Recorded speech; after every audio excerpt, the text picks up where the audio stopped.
5 on your side at 10 starts now. We're in a break in the rain right now, but showers and even a few thunderstorms set to move east through our region will impact your morning commute. I've got your latest forecast coming up. A father accused of abusing his crying newborn. She's 13 pounds, and he is 6'5", 260 pounds. She could have died. Tonight, the child's mother shares her fears with 5 on your side that police are not doing enough. Plus, we take you inside a new multi-million-dollar police hub in the works, already taking a bite out of crime in St. Charles County. We've already had some good success. We start tonight at 10 with your weather impact forecast. Right now, another wave of showers and storms is moving into the bi-state. This will all impact your morning commute. Good evening, I'm Mike Bush. And I'm Kelly Jackson. Let's get straight over to meteorologist Lance Blocker, who is tracking the timing and those impacts. Yeah, we'll be keeping a close watch on that timing because it is going to impact our morning commute tomorrow morning.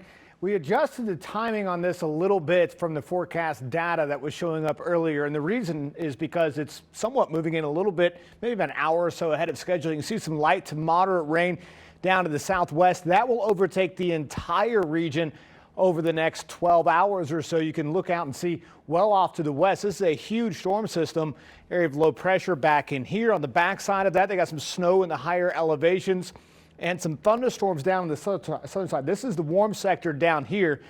In fact, I believe that might be a tornado warning there in extreme southwest Arkansas. It's hard to see on that monitor. They had one with that cell earlier in eastern Texas, not confirmed if that actually touched down or not. But for our region tomorrow morning, the showers will end south to north. You can see that ending down to the south, moderate to locally heavy downpours to the north. Then as we move through the midday hours, then the rain will begin to end west to east across the area. I'll highlight when that rain is going to push out of our region and the next round returns. It's all coming up in about 10 minutes. All right, Lance, and you can get the latest weather impact forecast anytime on the 5 Plus streaming app. You can also text the word weather to 314-425-5355. We'll send it to your phone. Just a couple of hours ago, protesters gathered outside Festus City Hall saying they don't want a proposed data center built in their backyard. The amount of money that they're saying that we're going to get in tax revenue for schools and the police department is a lie. It's just made up numbers. The large crowd also packed tonight's Festus Planning and Zoning Commission meeting. The committee advanced the controversial proposal to annex 240 acres of land north of Highway 67 to the full council.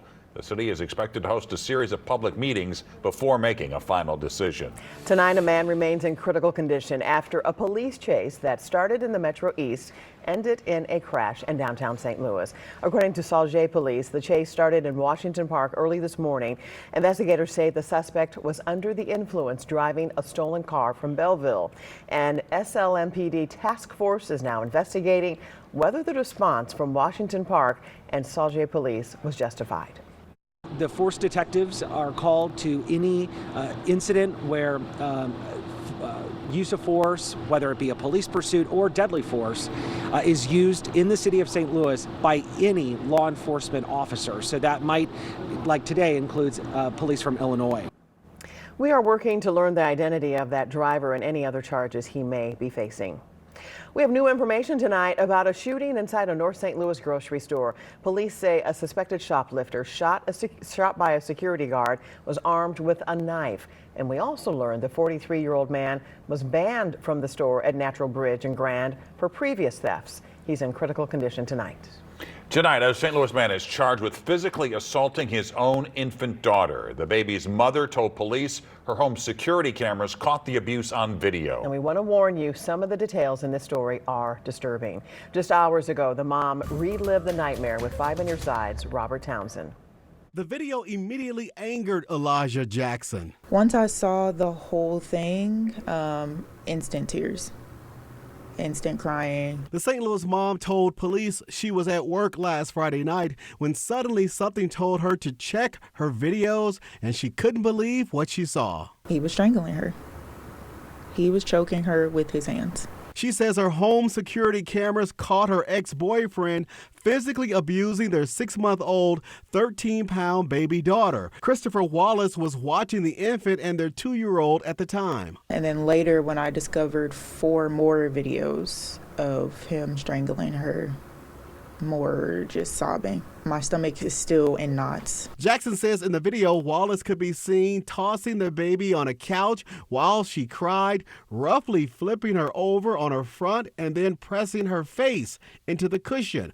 According to a probable cause statement, Wallace held her face down for a period of time until he then flipped her on her back and put his hand around her mouth and neck. The couple was in a relationship for the past 5 years. I think it's because I ended our relationship a few months ago. I'll never understand. Prosecutors charge Wallace with endangering the welfare of a child. Elijah Jackson is not happy with that charge. Endangerment is leaving a kid on the porch for too long, for 20 minutes. This is abuse. She's now counting her blessings. Her baby didn't suffer any physical injuries and survived the nightmare. She is definitely a fighter. I'm just happy that she is still here. Robert Townsend, 5 on your side. And Jackson says the ordeal was so traumatizing that she is now planning on moving out of state with her 2 daughters. Wallace remains in jail without bond. Hours ago, explosive testimony in the trial to remove St. Louis Sheriff Alfred Montgomery from office. Veteran deputies described chaos inside the Justice Center on the day Montgomery ordered Tammy Ross into handcuffs. They painted a picture of a sheriff acting on impulse, ignoring warnings, and punishing anyone who pushed back. The state says the pattern shows abuse of power. The defense says the witnesses aren't credible. This trial could stretch well into next week. Tonight, an Illinois police chief is on paid leave as the FBI investigates the Carlisle Police Department. The town's located about an hour east of St. Louis. City officials say Chief Mark Pinksterhouse is suspended until further notice. No charges have been filed. The city has not shared what the investigation is about, but says it's cooperating with the FBI.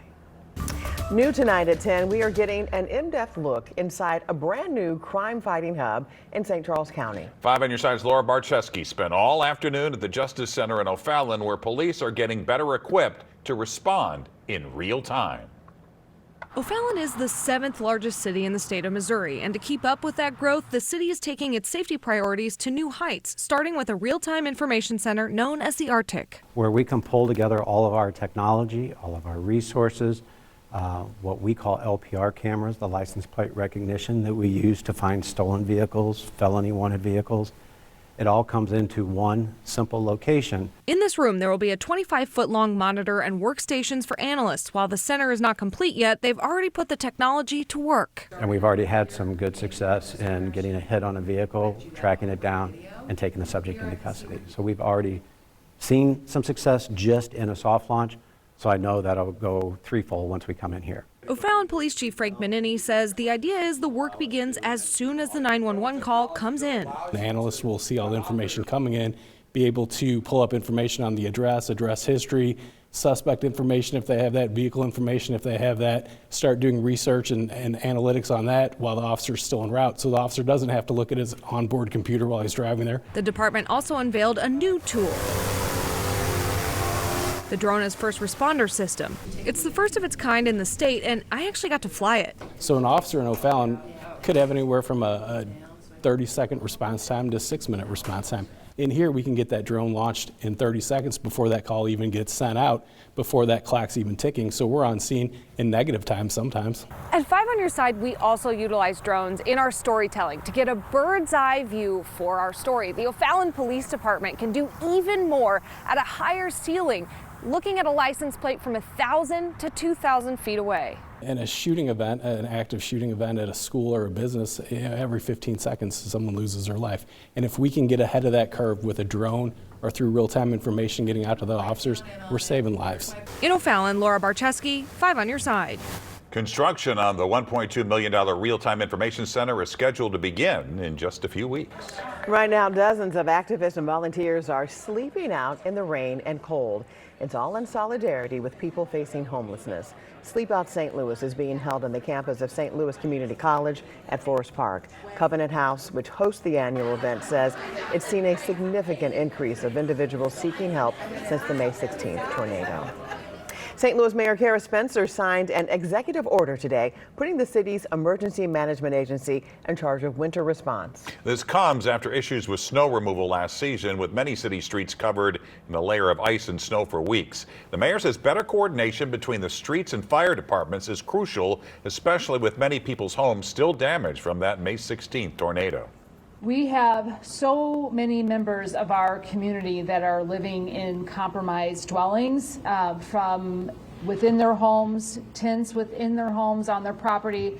The number of folks experiencing extreme weather in unusual circumstances is just enormous. The executive order also expands winter shelter operations, the Code Blue protocol helping the homeless community and expanding outreach efforts. A cup craze leaves a mom scammed out of bucks. When I felt it in my stomach, I was like, oh no. Tonight, her warning on the high demand leading to high deceit.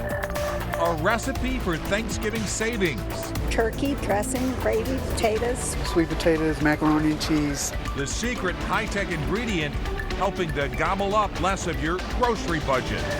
We'll enjoy a break in the rain this weekend. Then yet another storm system brings rain on Monday. Then much cooler air into Thanksgiving week. I've got your full forecast coming up next.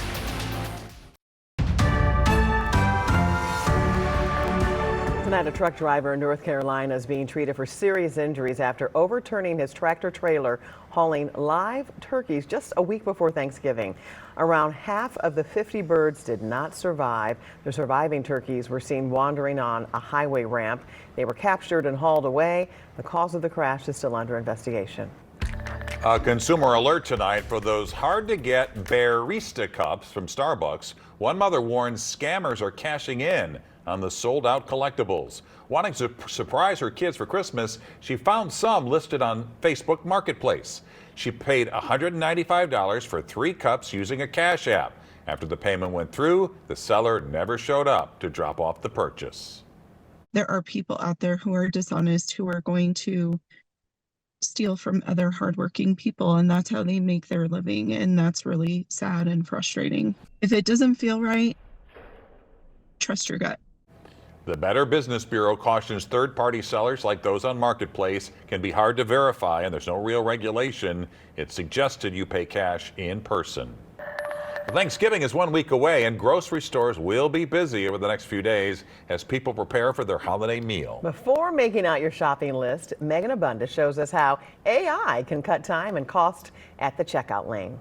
I shop early for everything that is not perishable. As shoppers search the aisles, It's probably going to be about 20 of us. they're checking their lists. Turkey, dressing, gravy, potatoes. Sweet potatoes, macaroni and cheese. Jamie Roden asks shoppers to consider their Walmart app's AI Sparky in their plans. Can you give me the ingredients to a hash brown casserole on a $20 budget? It rolls out ingredients, a list, and you can buy it on the spot. Chris Kovac with KC AI Club uses AI for specific meal plans. We actually do that in our own family to make sure that everyone's happy. Chris's advice? If you've never used AI before, you can say, my goal is to save money in groceries. Like, how would I do that? How would I use the AI tool? AI will send follow-up questions and then give step-by-step instructions.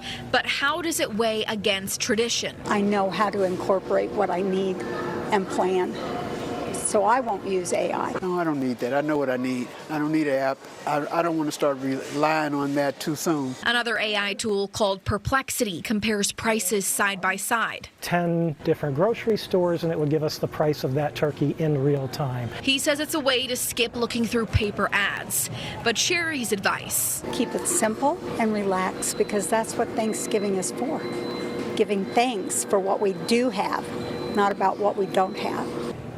AI tools can also assist with Black Friday planning. Experts say it can provide advanced alerts when sales begin, help identify which stores offer the best deals on specific items, and determine whether Black Friday or Cyber Monday typically offers better prices for particular products. Well, everyone is trying to save money on their Thanksgiving meal. Walmart, Aldi, and Ruler Foods are all offering Thanksgiving meals for about $40. 5 on your side's Michelle Lee found shoppers are looking for other ways to save too. We have seen a lot of, headlines about just the rise of store brands this year specifically. And is that what you're seeing too? Yes, take a chance on store brands. If no, I have to have that national brand. We carry that at a great price, but I definitely encourage people to try it. We have a guarantee. You try it, you like it, you bring it back, we'll figure it out for you, right? Hey, that's It's actually a win-win, right? That's actually great. Yes. I had no idea that you could Yes, do that. Absolutely. And for more ways to save and other consumer headlines for the bi-state, be sure to catch the latest episode of Michelle on the Money. It will drop on our 5+ streaming app tomorrow at 1 p.m. And you can download the free app on your smart TV. Just search KSDK in your app store. Operation Food Search was busy today for its largest turkey distribution ever. The organization partnered with Schnucks to hand out more than 1,200 turkeys, side dishes, and desserts ahead of Thanksgiving. They had to increase the number of meals this year to help with a rise in food insecurity in the region. 5 on Your Side's Thanksgiving Food Drive, sponsored by Thrivent Financial.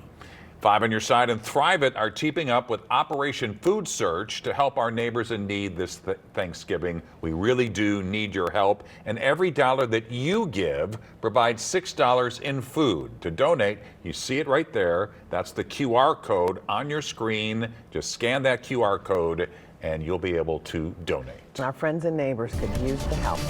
Well, meteorologist Lance Blocker is here with the weather impact forecast. You are tracking storms and moving in. Yeah, we got some rain right now. We could see some rumbles of thunder over the next 24 hours or so, but for the most part, this is going to be light to moderate rain. You can see right now radar showing those showers moving in from southwest to northeast, light to moderate rain right now. We expect that to continue through the overnight hours because you can see a lot of showers, even some thunderstorms down to the south off to our west.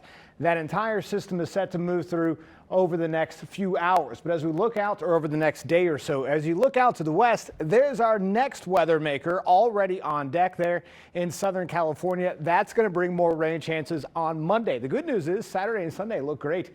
Your morning commute does not look great. Look at this. We've got 100% chance of rain basically from 5 a.m. through 9, 10. Start to dissipate west to east once we get closer to the midday tomorrow, but otherwise occasional showers. Saturday and Sunday, we're happy to see this because we can get out and enjoy the temperatures in the upper 50s to lower 60s, because unfortunately that's not going to stay in play very long either with cold weather just in the really long-term forecast. All right, overnight tonight, again, light to moderate rain, rounds of it, occasional through the overnight hours. Now we're into the early morning hours. This is now by 7 a.m. and you can see this will bring some impacts on your morning commute, so plan for some extra time on the drive. You might even want to grab your lunch to go to bring into work tomorrow, because as we push this forward, still some rain through about noon. Then by 2, that activity begins to push off to our northeast, and we'll still be contending with a few scattered showers through the daytime hours. But again, we clear out as we get on into this weekend. I mentioned that next weather maker on deck for us here as we reach into next week. This is now Monday afternoon with scattered showers beginning to arrive. That system moves through mainly during the overnight hours on Monday as well. Rainfall totals across the region, they should be over the 1-inch mark, especially when you combine both this system tonight and the system on Monday. Most locations between 1 inch to about 1.5 inches of rain in total. All right, here we go. Again, a 90% chance of occasional showers for us here tomorrow. I do think most of that rain ends by 2 o'clock with just isolated showers later in the day. So your evening plans are still in good shape. Saturday and Sunday looking good. Next round of rain on Monday. Don't look too far over there though, because these are the temperatures we want. This is what's going to hang around for a while. The first week of December, highs in the low to mid 40s. We'll keep that in play. All right, Lance, thanks. Frank is here with sports. Hey, Mike, it's me, and tonight the Blues may not be lit. Hi, Corey. Hey, Mike, how you doing? The Blues may You're not be upstairs. delivering many clutch wins these days, but one St. Louis team sure did tonight. Sports is up after the break.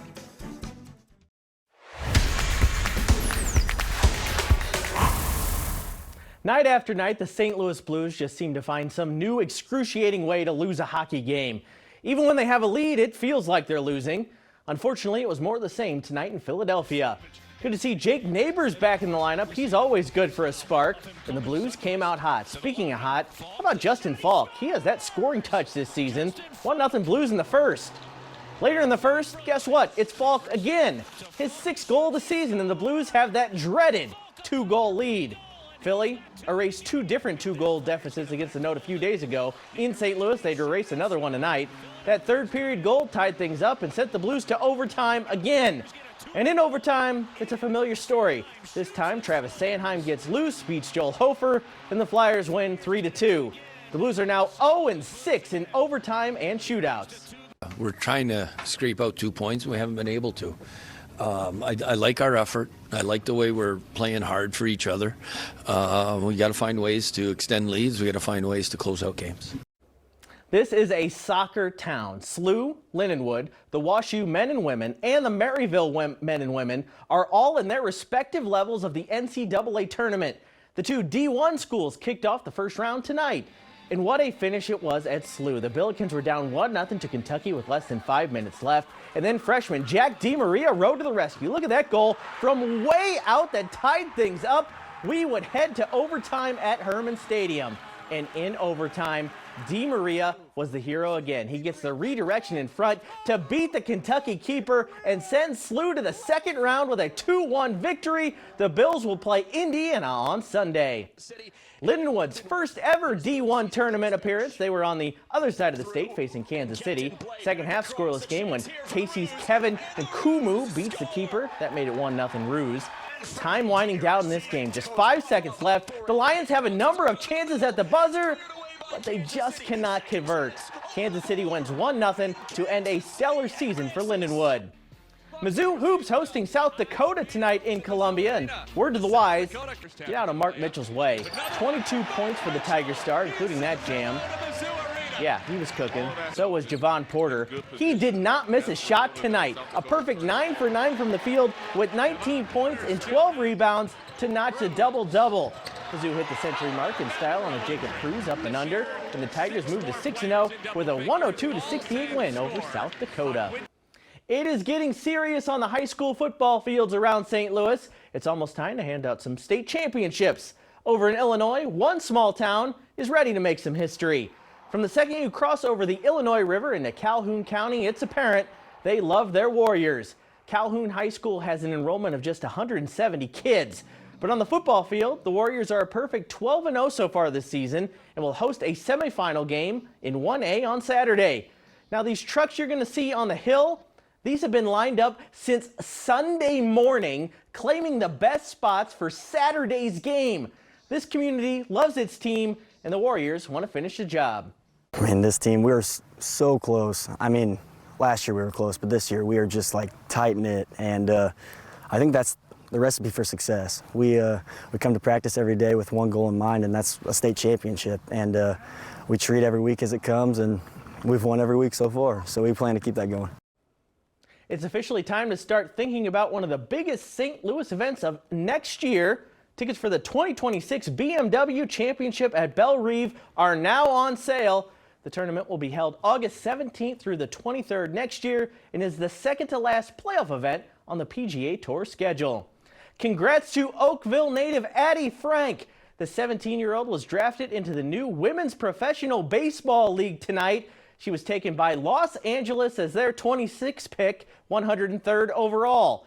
The league will launch in the spring of 2026 with teams in LA, San Francisco, New York, and Boston. Congrats to Addie and the Frank family. Back to that high school story. I showed up at Calhoun practice and I thought all those trucks were the players' trucks. No, they've been there for almost 5 days already, camped out for the best spot for Saturday's game. It's going to be crazy. Yeah, that's a great story. Corey, thank you. All right, Purina is creating buzz over a dog toy. The reason it could be hard to fetch one. The lights on the St. Louis wheel were turned off just minutes ago, but fans of Wicked would say it was changed for good tonight because the giant wheel was lit up in pink and green to celebrate the release of Wicked for Good. That hits theaters nationwide tomorrow. Tonight on the 5+ streaming app, we're taking you behind the scenes of the highly anticipated spellbinding sequel. You can watch for free at 11 p.m. on your smart TV. All you have to do is search KSDK in your app store. A beloved Thanksgiving tradition is returning to 5 on Your Side. The National Dog Show, presented by Purina, will air at noon on Thanksgiving Day. It was inspired by the 2000 cult film Best in Show. Now, to celebrate the film's 25th anniversary, St. Louis-based Purina is giving out Busy Bee dog toys. You remember, it's the dog toy which was notoriously lost in the movie. Only 2,500 were made. Dog owners can enter the sweepstakes on the My Purina app through December 1st. Cookie has a final check of the weather impact forecast. All right, we got temperatures here on the wrong side. There we go. All right, tomorrow and through the next 5 days, temperatures in the upper 50s to lower 60s. Don't get used to it because we've got highs in the low to mid 40s. So tomorrow again, we've got that rain through the middle part of the day, then it'll taper off. Another round on Monday into Tuesday. There you go. Next week, highs in the low to mid 40s. There's your Thanksgiving Day forecast. 44 degrees, partly cloudy skies. I don't know where Cookie came from, but we'll Best in Show. Oh, Best in Show. Got it. You need to watch that movie if you missed it. It's so funny. Christopher Guest. There you have it. 5 on Your Side at 10. We're always streaming on 5+. Start your day with Today in St. Louis at 5 a.m. Have a great tomorrow. Be safe.